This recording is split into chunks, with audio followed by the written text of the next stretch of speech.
Hey y'all, welcome back. Welcome to my tunnel. I am Barbara with the Gardener's Journey Homestead. I'm so glad that you stopped by today.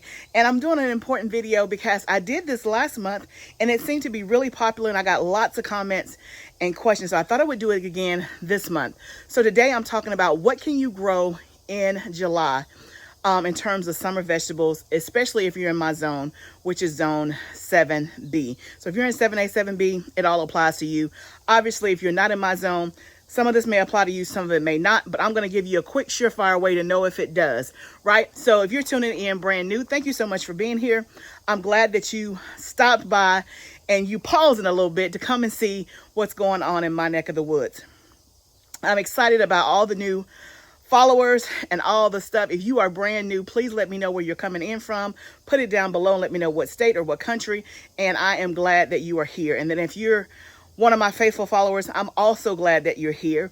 But let's talk about what you can still plant in July, because a lot of people feel like I've missed out, my crop didn't go well, I've been out of town, whatever the case may be. Can I still have some summer veggies? And the answer is yes, you can. So let's talk about, before I jump into zone 7 specifically, let's talk about how do you figure out if you can plant something and do you have enough time, right? So one of the things when I talk about planting something, I'm talking about starting some things from seed. Now there's maybe some things that I've referenced that are better to do as a transplant if you can buy a transplant at your local nursery. But let's talk about how do you even know, right? So instead of me just giving you the vegetables that you can try, I want to teach you how you know, so that if I don't show up on a video, or if your favorite YouTuber doesn't show up on a video, I want you to have the knowledge of how to figure out what can I grow when. So when it comes to this particular time frame we're in the middle of July, look at your average first frost date. If you don't know that, all you have to do is Google it and say, hey Google, what's my estimated last frost date for zip code blah blah blah blah blah, or for Baltimore, Maryland, city state. You can Google that, you can ask Google, or you can go to the Farmer's Almanac, right? It is the estimated date of when they expect the first frost in your area. So that is the first thing that you need to know. The second thing you need to know is, what is today?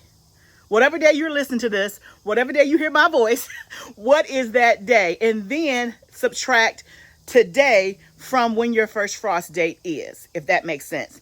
So for example, my estimated first frost date is October the 19th. So whatever day this is that I'm doing the video, I would subtract how many days from now until October the 19th. And that's going to give me how many days I have left in my growing season.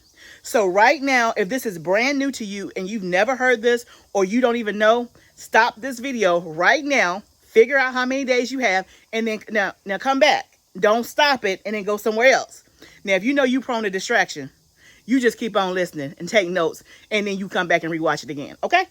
Okay, but let's get that number first. Okay, so I just asked Siri in my instance, and we're not going to get into the Apple and Android, because the last time I did that, y'all try to come for me. Don't come for me, okay? Don't come for me. But I asked, and it's 97 days until my first frost day. So you have to get what your number is, right? So, but whatever the number is, oh, excuse me, sorry.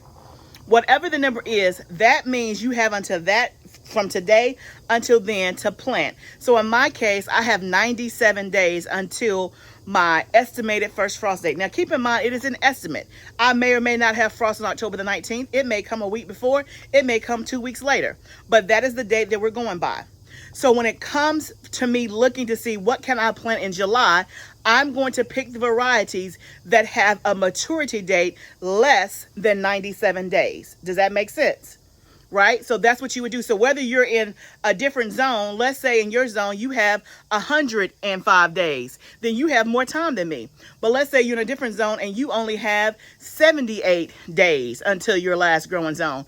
You're going to pick varieties or crops that have a maturity date that is less than what that time frame is. So for me in zone 7B, I'm going to talk about 7 things that I can still grow right now in the middle of July. And when I say grow, meaning start from seed. Now, if I buy a transplant, then of course that's going to give me a couple of more weeks ahead of the game. That's usually how I calculate it. Okay. So let's talk about the first thing that I know that I can do again. And I'm saying again for me because all of this stuff that I'm telling you about, I've already planted. I already have it in my garden, right? But I'm doing a second succession or even a third succession, or let's just say the first crop didn't go well and I'm going to do another one, right? So no matter where you are, again, if you're in my zone, then this would apply to you, or if you're in any place that has the maturity date that I'm going to mention. So number one, the first thing is I can do green beans. Green beans maturity to harvest is around 55 to 65 days. So if I have 97 days left, then I have plenty of time to do me another round of green beans. Okay, that's number one.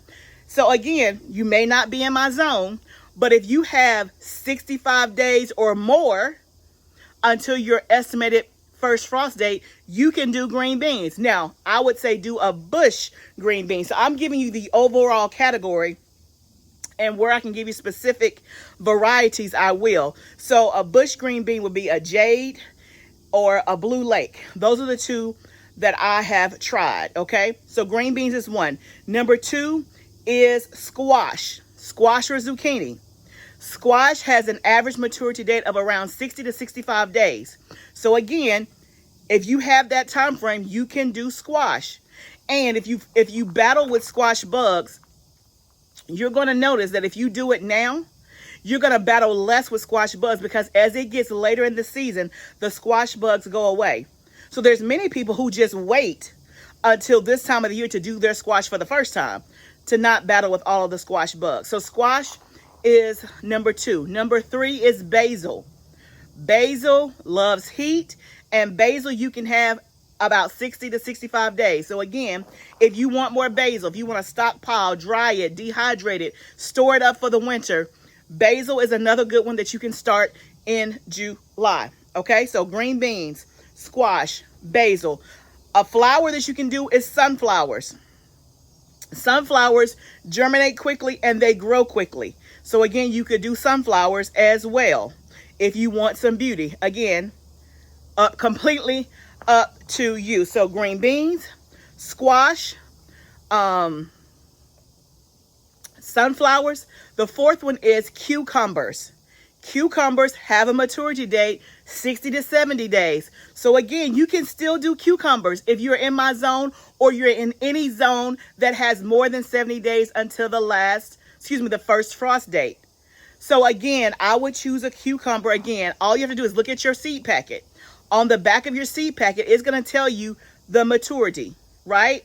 It may say 60 to 70 days, 70 to 80. Anywhere that's under, like for me, 97, I'm good to go, right? So I've already told you, 4 or 5 crops that you can still do. So you're not out of the game. You are not out of the game. You can still get in here. Get in here. Okay, green beans, squash, cucumbers, basil. That's 4 right there. Let's talk about some more. Okay, another one is peppers. Now, I probably wouldn't do a bell pepper in my area, because if I do a bell pepper, I can probably get it to mature and it's going to be green, but it's not going to mature to like a red, yellow, or orange, right? I don't have enough time for that, because as you get closer to your average first frost date, even though you're still under that frost date, in that window, the days are getting shorter, it's getting cooler, so it's not going to be the intense heat in September that it is in July. So it's not going to have a chance to ripen to like a red, a yellow, or an orange. But you could do a jalapeno pepper. Jalapeno peppers are like 80 days, right? So again, you got to get on it this week, and if you got a transplant, that's even better. But if you started a seed today, then more than likely you will be able to reap a harvest of jalapeno peppers. Again, get you an early variety. There's many different kinds, but there's one that's called early jalapeno, and I think that one is like a 75 to 80 day maturity. So jalapeno peppers, if you want a little spice, you're not out of the game. You are not out of the game. You can still get in here. So do y'all see that it's all hope is not lost? You're not late. You're on time. You are on time. Okay, so like I said, you are still in the game. So let me show you. These are the things that we started. My husband's holding it for me. And so here I have sunflowers. I have, what is this? Lemon basil, Genovese basil, cucumbers, squash, and zucchini. So all the things that I told you that you can plant. I started this seed. I'm good. I started this seed about probably 3 weeks ago, and it's getting ready to be transplanted. But if I wanted to put the seed in the ground, which I am going to put some seed in the ground because I don't necessarily have enough for the spaces that I want to replant, then I'm still to the good. But those I had already started. So again, I'm not just telling you something that I just made up. I'm telling you what I practice, what I know. You are still in the game if you want to plant something in the middle of July, given the parameters that I said at the beginning of the video. So I want to encourage you. One, if you haven't planted anything, you still want to plant something, I just gave you the cheat sheet. If you have planted something and it did not go well and you want to try again, I just gave you the cheat sheet. And if your first crop went well and you want more of it, get more of it. You still have time. So I just wanted to pop in and share with you, these are the things that you can still do in the middle of July. Right? I want you to be encouraged. I want you to be inspired to grow food, because so many times we can have some failures along the way and we want to give up. We want to be discouraged and we want to count it off to the next season. There may be some things that you're like, okay, this season was a bust. I'm going to wait till next season. But there's some things you can still recoup in this season. That's a word for somebody. That's a word.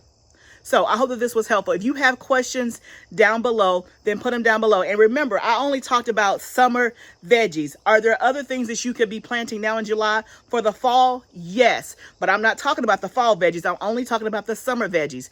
I will be talking about the fall next month. Or come to my workshop that I'm doing, Fall Gardening Workshop, July 28th. If you want to sign up for that, the link is down below. But y'all, something that's biting is getting me out here. These I didn't spray my stuff, and it's trying to take me out, but it's not going to. But I hope that this helps. Please subscribe to my channel if you haven't subscribed, and remember, gardening is a journey. Let's grow together. I'll see you next time, friend.